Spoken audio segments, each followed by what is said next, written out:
शराब और बियर पीने वाले संभल जाइए, क्योंकि एफएसएसएआई ने शराब बनाने वाली कई कंपनियों को नोटिस जारी किया है। वजह आप जानेंगे तो हैरान हो सकते हैं। विस्तार से सब कुछ बताते हैं। नमस्कार, न्यूज़ 18 डिजिटल देख रहे हैं आप। मैं हूं विकास ब्रजेश सक्सेना।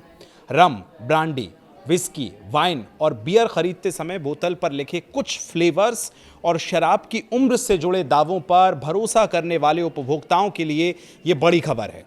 दरअसल भारतीय खाद्य सुरक्षा एवं मानक प्राधिकरण यानी एफएसएसएआई ने कुछ शराब निर्माता कंपनियों को, जिनमें कई बड़े ब्रांड शामिल हैं, उनको नियमों के उल्लंघन के आरोप में आज नोटिस जारी कर दिए हैं। मामला शराब के अतिरिक्त फ्लेवर मिलाने वाली और बोतलों पर शराब की उम्र, यानी आप जो देखते हैं कि 1922 की शराब है, 1800 कुछ की शराब, इस तरह के जो क्लेम्स किए जाते हैं, जिनको उम्र के अनुसार जो दावे होते हैं, उससे जुड़े कथित भ्रामक दावे करने से जुड़ा ये पूरा आज का नोटिस है।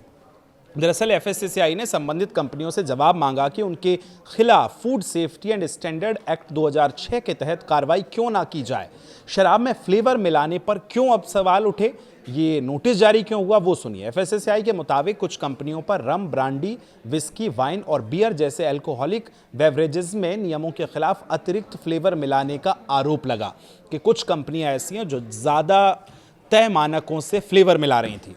नियामक संस्था का कहना है कि ऐसे फ्लेवर मिलाने से शराब का प्राकृतिक जो स्वाद है, यानी ओरिजिनल टेस्ट जो है, वो बिगड़ जाता है और खुशबू बदल सकती है। अगर किसी श्रेणी के लिए निर्धारित मानकों में इस तरह के फ्लेवर मिलाने की अनुमति नहीं है तो उनको भी मिलाया जा रहा है, तो ऐसा करना खाद्य सुरक्षा नियमों का उल्लंघन होता है। यानी कंपनियां किसी भी शराब में अपनी मर्जी से अतिरिक्त फ्लेवर मिलाकर उसे उसी श्रेणी के उत्पाद के तौर पर बाजार में नहीं बेच सकती हैं। उन्हें एफएसएसएआई द्वारा निर्धारित मानकों का और लेवलिंग पर नियमों का पालन करना जरूरी होता है। बोतल पर लिखी शराब की उम्र को लेकर भी सवाल उठा। एफएसएसएआई की कार्रवाई का दूसरा महत्वपूर्ण मुद्दा शराब की बोतलों पर किए जाने वाले एज क्लेम से जुड़ा है। कई कंपनियां अपने उत्पादों की बोतलों पर एज, जैसे 12 ईयर्स ओल्ड, 18 ईयर्स ओल्ड या उम्र से जुड़े कुछ दूसरे शब्दों का इस्तेमाल करती हैं। सबसे पुरानी शराब, इस तरह की बातें भी लिखी होती हैं। तो शराब की उम्र को उसकी गुणवत्ता और कीमत से जोड़कर देखा जाता है, यानी जितनी पुरानी शराब होती है उस हिसाब से कई बार कंपनियां जो रेट है उसका ज़्यादा बढ़ा देती हैं। यही वजह है कि उपभोक्ताओं के ऐसे दावों के आधार पर महंगी शराब खरीदने का फैसला वो कर लेते हैं। लेकिन अगर बोतल पर किया गया दावा नियमों के मुताबिक ही नहीं है, मतलब कोई भी मन से कुछ भी लिख दे रहा है, तो इससे ग्राहकों को गुमराह जो है ग्राहक हो सकते हैं। और इसी को लेकर एफएसएसएआई ने एक नोटिस जारी किया। ब्लेंडेड शराब में कैसे उम्र तय होती है, अब ये भी आप समझ लीजिए। यानी जो लिखा होता है कि 1860 की शराब, 1920 की शराब, इस पूरे मामले में सबसे महत्वपूर्ण सवाल होता है ब्लेंडेड स्प्रिट की उम्र को लेकर। एफएसएसएआई के मुताबिक जिन उत्पादों में अलग अलग उम्र की स्प्रिट को मिलाकर ब्लेंडेड तैयार किया जाता है, उसमें उम्र का दावा करते समय ब्लेंडेड में मौजूद सबसे कम उम्र वाली स्प्रिट को आधार बनाया जाना चाहिए। उदाहरण के तौर पर अगर किसी ब्लेंडेड में 18 साल, 12 साल और 8 साल पुरानी स्प्रिट मिलाई गई है तो उसे उस उत्पाद को 18 या 12 साल पुराना बताना होगा।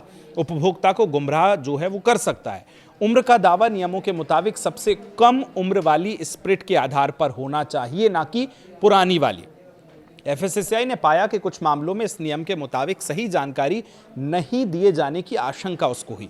एज्ड लिखकर ग्राहकों को गुमराह किया गया और उसमें खूब पुरानी रेट्स डाली गई, जिस आधार पर जो शराब पीने वाले लोग हैं उनको ये लगे कि ये शराब या दारू जो है वो सबसे पुरानी है।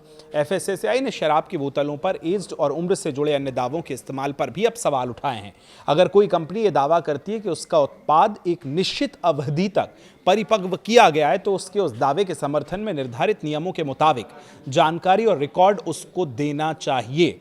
गलत या अस्पष्ट एज क्लेम से उपभोक्ता ये समझ सकता है कि वो ज़्यादा पुरानी और बेहतर गुणवत्ता वाली शराब खरीद रहा है, जबकि वास्तविक उत्पाद की स्थिति कुछ अलग ही होती है।